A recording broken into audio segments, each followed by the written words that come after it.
जय जय गोपाल जय जय। राधा रमण हरि गोविंद जय जय। राधा रमण हरि गोविंद जय जय।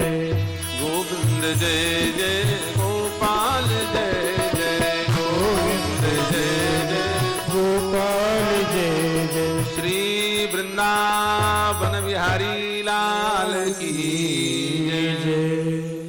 उत्तानपाद ने ध्रुव जी को जाकर के हृदय से लगाया, खूब स्वागत हुआ, सिंहासनासीन किया गया, ध्रुव जी महाराज का राज्याभिषेक हुआ। उत्तानपाद भगवत प्राप्ति करने के लिए साधना पथ का अनुगमन करते हुए राज त्याग करके चले गए।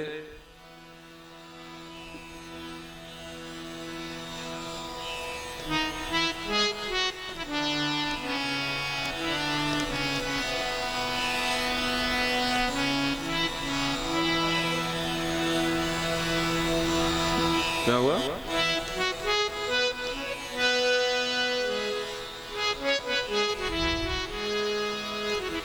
श्री सीताराम नाम भगवान की जय हो। में मार डाला। ध्रुव जी महाराज को बड़ा भारी क्रोध आया और उन्होंने यक्षों को मारने के लिए बड़ा भारी युद्ध कर दिया और वह युद्ध प्रारंभ हुआ। यक्षों को ध्रुव जी महाराज भगवान के दिव्य तेज से संपन्न होने के कारण लगातार मारने लगे।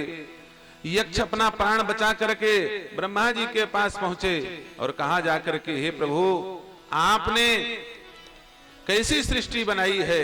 आपके पुत्र श्री महाराज मनु और मनु के पुत्र श्री उत्तानपाद और आपके जो नाती हैं इस समय ध्रुव जी महाराज, उन्होंने भगवान का दर्शन करने के पश्चात, दिव्य वरदान प्राप्त करने के पश्चात आपके ही सृष्टि को नष्ट करने का अभियान प्रारंभ कर दिया है। ऐसा लग रहा है कि वो युद्ध नहीं कर रहे हैं, वो इस धरती को वितेश,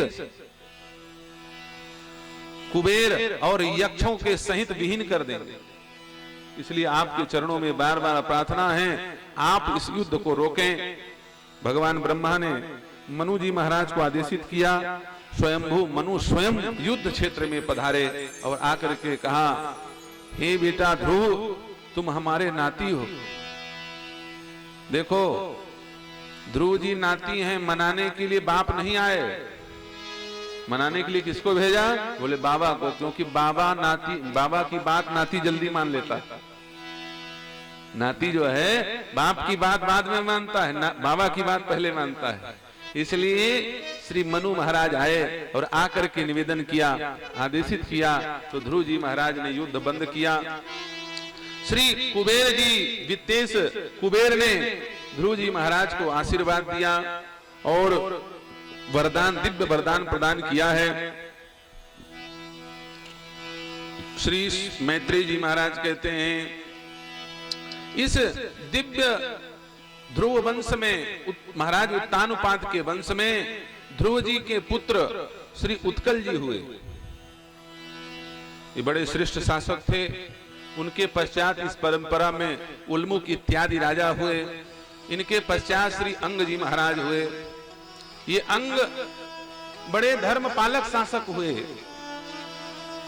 प्रजा को जैसे कोई विषयी जीव अपने अंग की रक्षा करता है, अंग का पालन करता है, उसी प्रकार ममता के साथ, प्रेम के साथ अपने अंग के भांति ही राजा को, प्रजा को कैसे पालना चाहिए, ये महाराज अंग के चरित्र से पता चलता है। जैसे कोई व्यक्ति अपने अंग की चिंता करता है, जिमि अविवेकी पुरुष शरीर ही सेयहि लखन सिय रघुवीर। जैसे देह गेह में आसक्त व्यक्ति अपने शरीर की रक्षा करता है, अपने शरीर का लालन पालन करता है, उसी प्रकार शासक को क्या करना चाहिए? अपनी प्रजा का पालन करना चाहिए। ये नहीं कि अपना हवाई जहाज में घूम रहे हैं और दुनिया भर का सुख वैभव भोग रहे हैं और जनता भूखों मरे। ये शासक का कर्तव्य नहीं होता। तो ऐसे प्रजापालक धर्मानुगामी श्री महाराज अंग हुए। लेकिन इन महाराज अंग के पुत्र राजा वेन हुए।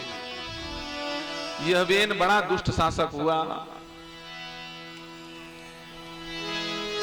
मुनियों ने पूछा, श्री विदुर जी ने पूछा, बोले महाराज राजा अंग इतने धर्मात्मा, लेकिन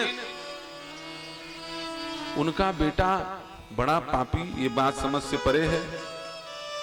बोले कभी कभी ऐसे ही होता है, भगवान की बड़ी विचित्र गति है। उद्धव करमन की गति न्यारी।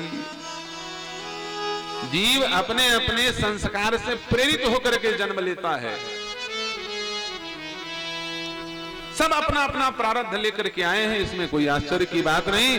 बड़े बड़े पुण्यात्माओं के यहाँ घोर पातकी जन्म ले लेते हैं, और बड़े बड़े पापी हिरण्यकश्यपु के यहाँ भक्त प्रहलाद जैसे पुण्यात्मा भगवत पार्षद पुत्र जन्म लेते हैं। ये और कुछ नहीं, इसको ज्ञान सिद्धांत से नहीं समझा जा सकता। ये कर्म सिद्धांत की बात है, अपने अपने किए गए कर्म की बात है। उद्धव करमन की गति नारी। सूरदास जी महाराज कहते हैं, मूर्ख मूर्ख राजा कीन है। वज्र मूर्ख अंगूठा टेक आदमी, जिसको अपना नाम लिखना भी नहीं आता। देश का कितना बड़ा दुर्भाग्य है बताओ। अभी वही समय चल रहा है कि नहीं चल रहा है? बड़े बड़े आईपीएस अधिकारी, आईएएस अधिकारी, इसरो के वैज्ञानिक चंद्रमा तक कैसे जाना है वो रास्ता बता देते हैं। मंगल ग्रह में क्या हो रहा है वो जानते हैं।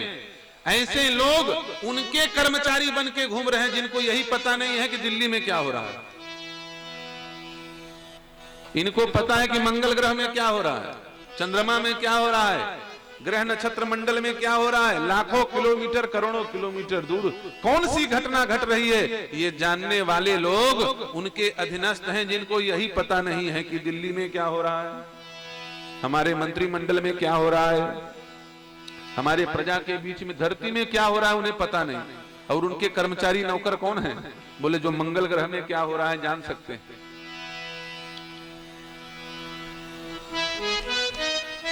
ये क्या है? बोले ये कर्म सिद्धांत है।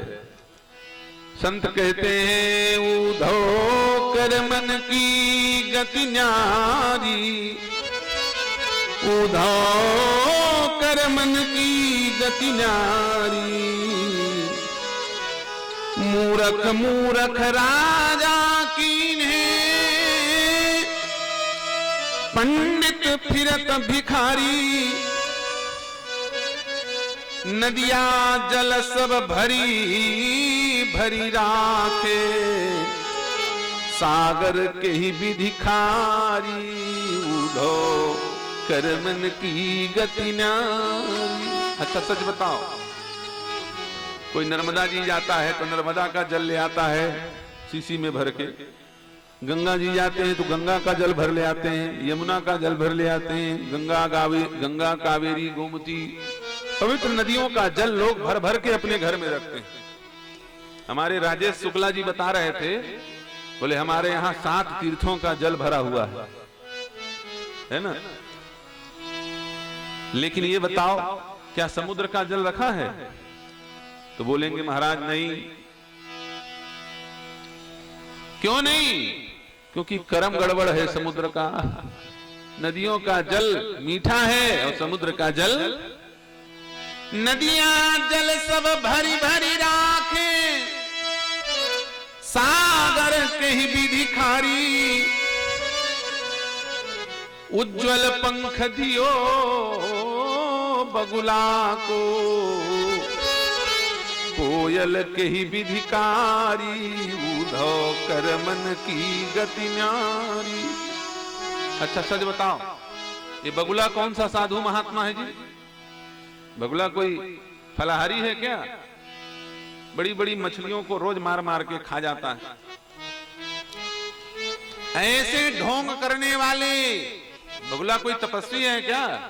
एक पांव में खड़ा हो जाता है, आंख बंद कर ऐसे ध्यान से खड़ा रहेगा, ऐसे लगेगा कि कोई ठाढ़े रहे, एक पद दो बरस सहज दस जागे सो।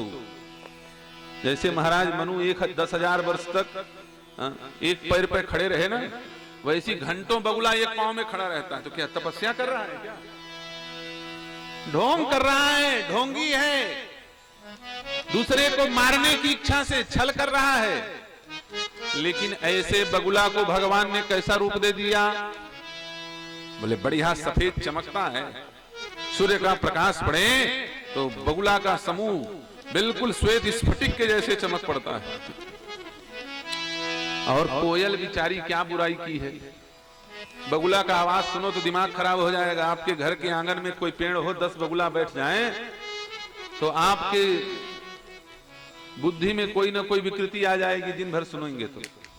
लेकिन ऐसे बगुला को सुंदर सफेद रूप दे दिया, और कोयल की आवाज सुनो तो मन शांत हो जाती है। और वो मीठा मीठा बोलने वाली, मीठे ध्वनि को प्रसारित करने वाली कोयल को भगवान ने काला कर दिया। उज्ज्वल पंख दिए बगुला को, कोयल के ही विधिखारी, उधो कर मन की गति न्यारी। तो हे विदुर जी महाराज, इसमें कोई आश्चर्य करने वाली बात नहीं है। होनहार बिरवान के होत चिकने पाक। बड़े बड़े धर्मात्माओं का भी पाप पूर्व जन्म का उनके पुत्र के रूप में प्रकट हो जाता है। कई ऐसे दंपत्ति दिखेंगे, पिता बेचारे आज तक कभी भी मदिरा की शीशी नहीं देखे होंगे, कैसा होता है शराब, लौंग इलायची नहीं खाया होगा बाप, और बेटा अखंड शराबी, पूरा संपत्ति डहा डाले। ये क्या है? तो इसको हरि इच्छा समझना चाहिए। बहुत अच्छी बात है। हे प्रभु, आपने हमारे सामने हमारे पाप को प्रकट कर दिया, हमें स्वीकार है। अब जैसा भी हो, इसका चाहे जो हो, हमारा कल्याण करो, ये ध्यान देना चाहिए। ये कर्म सिद्धांत है। राजा वेन बड़ा दुष्ट था, अपने आप को ही भगवान मानता था। धर्म कर्म यज्ञ इत्यादियों को उसने प्रतिबंधित कर दिया। एक बार ब्राह्मण देवता सब पहुंचे और जाकर के निवेदन करने लगे, हे महाराज, आप यदि यज्ञ बंद करा देंगे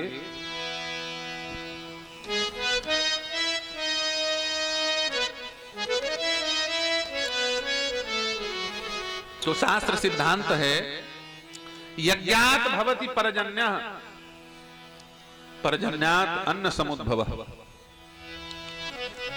यज्ञ के द्वारा बादल उत्पन्न होते हैं, अब बादलों के द्वारा वर्षा होती है।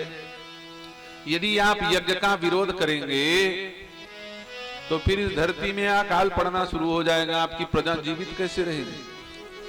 इसलिए आप भगवान नारायण का विरोध मत कीजिए, भगवान विष्णु का विरोध मत कीजिए, देवताओं का विरोध मत कीजिए। वेन सुना और सुन करके जोर से अट्टहास करके हंसने लगा और कहा, बोले मैं तो तुम लोगों को पंडित समझ रहा था, लेकिन तुम लोग सब बड़े भारी मूर्ख हो। बड़े बड़े विद्वान ब्राह्मणों का अपमान करने लगा। क्रोधित हो गया वेन और क्रोधित होकर के बोलने लगा, बालिसा बतयूयम्वा अधर्मे धर्म मानिनः, ये वृतत्तम पतिम हित्वा जारम पतिमुपासते। ऐ मूर्ख पंडितों, अपने आप को बड़ा भारी ज्ञानी समझते हो। बड़े आए भगवान भगवान। कौन है भगवान? मैं साक्षात भगवान हूं। मूर्धाभिषिक्त राजा, सिंहासन पर बैठा हुआ राजा ही भगवान होता है। यदि यज्ञ करना है, यदि पूजा अर्चना करनी है, तो इस संसार में पूजने लायक मैं ही हूं। पंडितों ने कहा, चिंता मत करो, तुम ही को पूजेंगे। अभी 2 प्रकार की पूजा होती है ना, पूजा किए कि नहीं किए? तोला पूजाओं कहा कि थे छत्तीसगढ़िया मन, क्यों कहते हो ना, लगता है इसका पूजने का समय आ गया है, ये भी कहते हैं। बोले इस संसार में केवल मैं हूं पूजा करने योग्य। ब्राह्मणों ने कहा, चिंता मत करो महाराज, तो हिल पूजबो की आप ही को पूजेंगे, चिंता मत कीजिए। नाना प्रकार के धर्म विरोधी बातों को, नास्तिक सिद्धांत का प्रतिपादन करने लगा वेन। ब्राह्मणों को बड़ा क्रोध आया। सारे ब्राह्मणों ने राजा वेन को अपने क्रोधाग्नि में भस्म करने का संकल्प कर लिया और जोर से एक बार हुंकार मारा। इत्थम व्यवसिता हन्तु मृषयो रूढ़ मन्वयः निर्जग्नो कृतेर्वेनम हतमच्युत निंदया। सारे ब्राह्मणों ने अपने क्रोधाग्नि को एक साथ मिला करके जोर से हुंकार मारी और सिंहासन पर बैठा हुआ राजा वेन जल करके भस्म हो गया, खाक हो गया।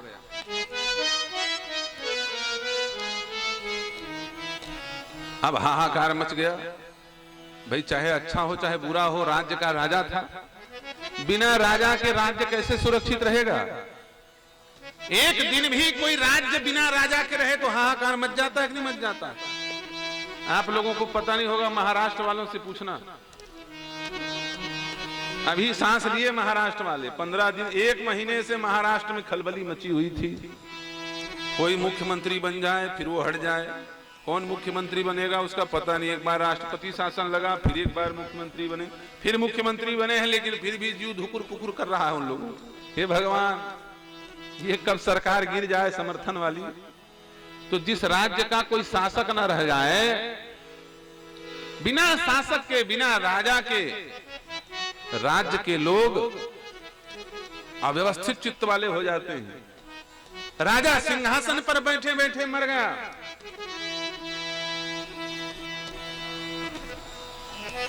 वस्तुतः ये राजा मरा नहीं, ये तो पहले से मरा हुआ था। श्री व्यास जी महाराज लिखते हैं कि ये तो पहले से मरा हुआ था। क्यों? क्योंकि जो धर्म विरोधी गतिविधियों में संलिप्त हो उसे जिया हुआ व्यक्ति नहीं मानना चाहिए। जो भगवान का विरोधी हो, सच बताओ, उसे जिंदा मानोगे? महाभारत की बात है, राजसूय यज्ञ की। प्रश्न आया, इस संसार में किस व्यक्ति को जीवित माना जाए और किसको मरा माना जाए? श्री भीष्म पिता कृष्णम कमल पत्राक्षम नार्चेष्यन्ति ते जना।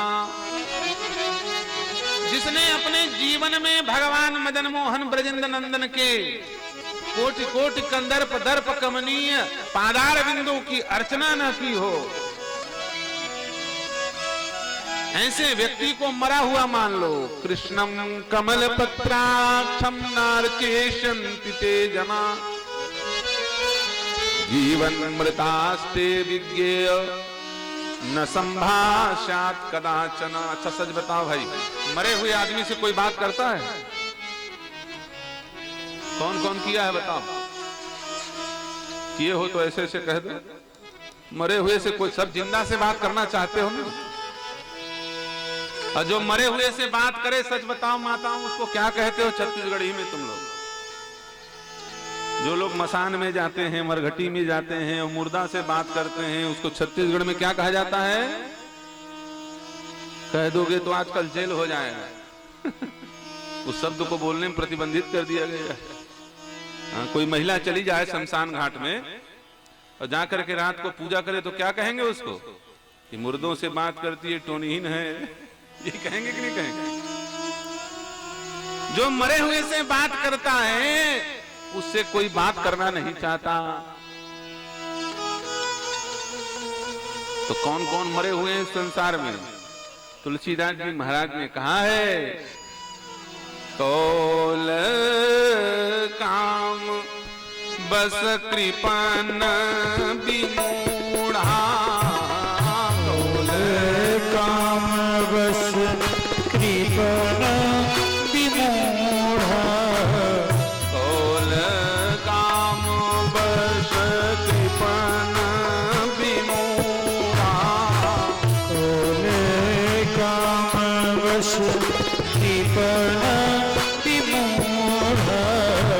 अति दरिद्र अजसी अति बूढ़ा अति दरिद्र अजसी अति बूढ़ा सदा रोग बस संतत क्रोधी सदा रोग बस संतत क्रोधी विष्णु विमुख श्रुति संत विरोधी विष्णु विमुख श्रुति संत विरोधी विष्णु विमुख श्रुति संत विरोधी विष्णु विमुख श्रुति संत विरोधी सदा रोग वश संतत क्रोधी विष्णु विमुख श्रुति संत विरोधी कौल काम वश कृपन विमूढ़ा अति दरिद्र अजसी अति बूढ़ा। ये 14 लोग कैसे हैं? बोले सदा मरे हुए हैं, जीवत सब सम 14 प्राणी। ये 14 लोग मरे मुराए माने गए।